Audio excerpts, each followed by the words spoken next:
Kitab Fihi Mafihi, karya Maulana Jalaluddin Rumi, yang menjelaskan tentang tujuan satu-satunya manusia.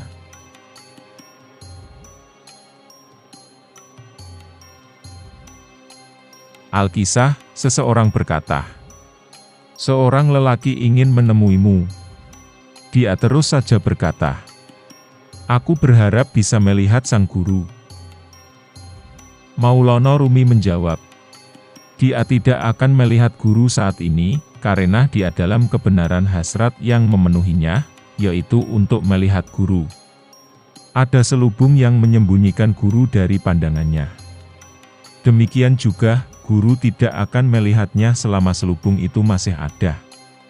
Dengan demikian, maka semua bentuk keinginan, kecenderungan, cinta, dan kasih sayang yang tersembunyi di hati manusia, terhadap segala sesuatu, seperti terhadap ibu, ayah, kekasih, langit, bumi, taman, istana, ilmu, perbuatan, makanan, dan minuman, juga merupakan bagian dari hasrat atau kecintaan dan kerinduan kepada Allah. Semua hasrat di atas sebenarnya adalah selubung yang menutupi mata manusia. Ketika manusia telah menjalani kehidupan di dunia ini dan melihat rajanya tanpa ada selubung, mereka akan menyadari bahwa semua hasrat itu tak lain merupakan selubung dan tabir, dan bahwa pengembaraan sejati mereka dalam realitas tertuju pada satu hal. Semua masalah akan terpecahkan, mereka akan mendengarkan semua jawaban atas semua pertanyaan dan masalah yang ada di hati mereka, dan semuanya terlihat dengan jelas. Ini bukan cara Allah untuk menjawab berbagai pertanyaan dan masalah secara terpisah, melainkan dengan satu jawaban yang merangkum semua pertanyaan dan masalah, dan semua persoalan terselesaikan. Seperti yang terjadi di musim dingin, di mana semua orang pergi dengan mengenakan pakaian kulit yang tebal untuk mencari tempat bernaung dari suhu yang amat dingin di dalam gua yang hangat. Demikian juga dengan pepohonan, rumputan, dan tetumbuhan lainnya yang karena diderah oleh hawa dingin menjadi tak berdaun dan berbuah.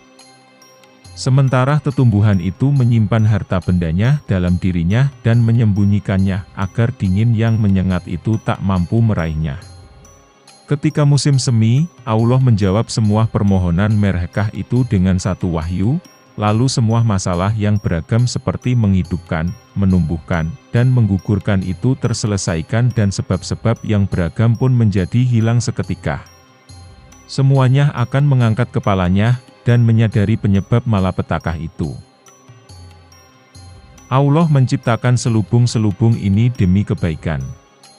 Sebab jika keindahan Allah dipersaksikan tanpa adanya selubung, maka kita tidak akan mampu untuk menahan dan menikmatinya. Melalui perantaraan selubung-selubung ini kita mendapatkan pertolongan dan kenikmatan. Lihatlah matahari di atas sana.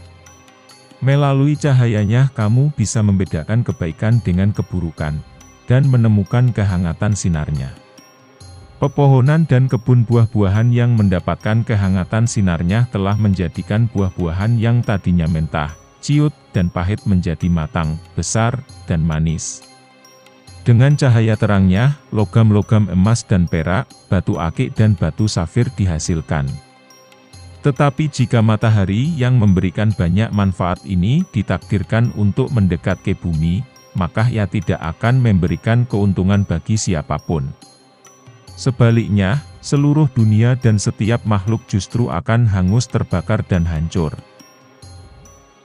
Ketika Allah hendak menampakkan dirinya melalui sebuah selubung kepada gunung, Dia akan menyelubungi dirinya dengan pohon, bunga, dan tumbuhan hijau. Sebab ketika Allah menampakkan dirinya tanpa selubung, Ia akan membuat semua yang ada di atas dan di bawah hancur berkeping-keping. Allah berfirman, tatkala Tuhannya menampakkan diri kepada gunung itu, dijadikannya gunung itu hancur luluh. Quran Surat Al-A'raf, ayat 143. Salah seorang lainnya ikut bertanya kepada Rumi, akan tetapi, bukankah matahari juga muncul di musim dingin? Maulana Rumi menjawab, Tujuan kita di sini adalah untuk memberikan contoh. Ini bukan persoalan tentang keindahan atau muatan. Keserupaan adalah satu hal, dan contoh adalah hal yang lain. Meski akal kita tidak mampu memahami hal itu, tapi bagaimana bisa akal menahan upaya ini? Bukan akal namanya jika tak mengerahkan segala daya dan menghentikan perjuangan. Akal adalah sesuatu yang terus-menerus berproses, siang dan malam, terus berpikir, berusaha, dan bekerja keras untuk memahami Sang Pencipta, meskipun Allah tidak bisa diketahui dan tidak bisa dipahami. Akal itu laksana kupu-kupu, dan kekasih bagaikan sebatang lilinnya. Kapanpun kupu-kupu itu terjebak dalam lilin, ia akan lebur dan hancur. Meskipun kupu-kupu harus merasa panas dan terbakar karenanya, ia tetap membutuhkan lilin itu. Jika ada hewan lain seperti kupu-kupu yang tidak mampu terbang dari cahaya lilin, itu bukan merupakan sebuah perbandingan, tapi hewan tersebut pasti kupu-kupu itu sendiri. Namun, jika kupu-kupu melemparkan dirinya ke dalam cahaya lilin, dan tidak terbakar, tentu itu bukanlah sebuah lilin. Oleh sebab itu, seseorang yang senang berada jauh dari Tuhannya dan tidak berusaha untuk sampai kepadanya, maka ia bukanlah manusia. Tetapi jika ia mampu memahami Sang Pencipta, tentu saja dia bukanlah Tuhan. Manusia sejati adalah mereka yang tak pernah berhenti berusaha dan terus mengitari cahaya keagungan Tuhannya tanpa henti dan kecil hati. Sementara Tuhan akan menyerap manusia dan menjadikan mereka bukan apa-apa, sebab Dia tak bisa dipahami oleh akal siapapun.